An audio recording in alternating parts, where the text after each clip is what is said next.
mother would call, well, I know somebody whose second cousin works in Barbara Streisand's office. Can't you just call her up and tell her, Barbara, I want to be a singer?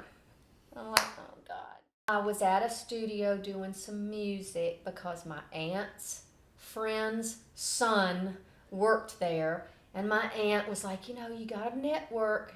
Remember that word? Network. I called this friend of the son of the aunt's friend.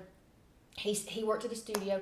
I gave him a cassette tape, literally, of me sitting at a piano playing 30 seconds of a song, clips up just on a cassette tape. Right.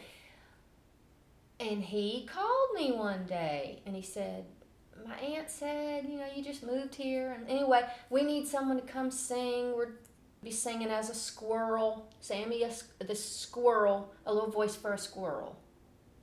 I said, okay. He was like, it's not much money. I said, okay. So I go. Long story short, I'm sitting there waiting to go in, and there was a woman from Disney, and I started talking to her because, from the South, we start talking to people. And she was like, well, surely you do voiceover. And I said, VoiceWhat?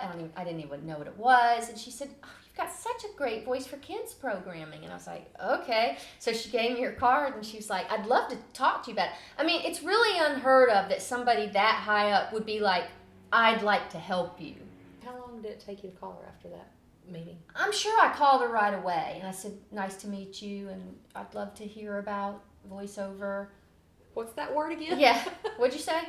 And I went to the building, and that's where I met David Woodruff, who was a writer of promos for the Disney Channel. So all the little commercials that come in between the programs that say, don't go away, stay tuned, we'll be right back.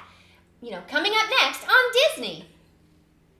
David was a writer of those, but that is how I got into voiceover, because for about a year they used me to do stuff, and then they signed me to be the voice of the channel, and I said, okay. What does that mean, to be the voice of the channel? It's a contract position that you are the voice that's going to do all the promos. So they hired me and another guy. But I didn't realize at the time that that's like a big deal to get a contract gig. Most VO actors sort of go from job to job to job, any actor. So this was a guaranteed monthly fee. For a year? It was supposed to be 5 years, but the highest up man who hired me ultimately, he got replaced a year later. And what happens is when one person goes and new people come in, they just clean house. Sure. And, so that's what happened. But that's how I got into voiceover.